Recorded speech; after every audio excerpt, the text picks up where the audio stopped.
Welcome to Channel Today in History. In today's video we will talk about the day, July 1st, 1863, Battle of Gettysburg. The Battle of Gettysburg, Pennsylvania, United States, marked a significant turning point in the Civil War, the American Civil War. The victory of the Union, the Northern states, in the summer of 1863 ended with General Robert E. Lee's second and most ambitious invasion of the North. Commonly known as the high-water mark of the Confederacy, it was the bloodiest battle of the war, with 51,000 casualties. It also laid the groundwork for President Abraham Lincoln's famous November 1863 speech at the inauguration of the Soldiers' National Cemetery. In early June 1863, General Robert E. Lee, with 75,000 men from the Virginia Army, crossed the Potomac River, determined to take the war on the Union side. On June 28, General George's forces G. Meade, made up of 94,000 men, marched into Pennsylvania to stop him. 2 days later, Union cavalry took up positions north and west of the city of Gettysburg. Undecided about Meade's intentions, Lee led his infantry to Gettysburg on July 1st, and though he gave his forces the order to avoid a battle, his men charged. Confederate infantry attacked Union cavalry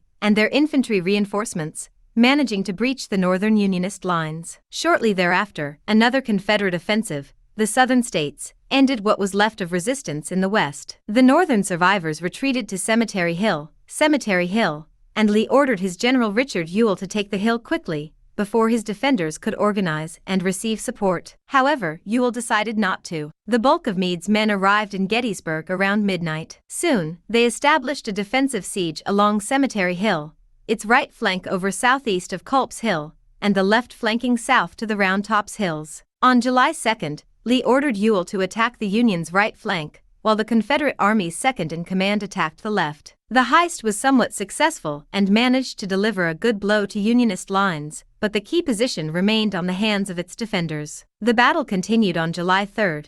Lee decided to abandon his plan and attack the Union forces' center at Cemetery Ridge with full force. An artillery bombardment preceded the attack by at least 13,000 infantry under the command of General George Pickett, who managed to break through the Union lines at some points. However, the attack did nothing. Lee himself accepted the situation when Pickett pleaded guilty to the failure of the offensive, so Confederate forces began to abandon the region on July 4th. The total number of casualties reached 51,000.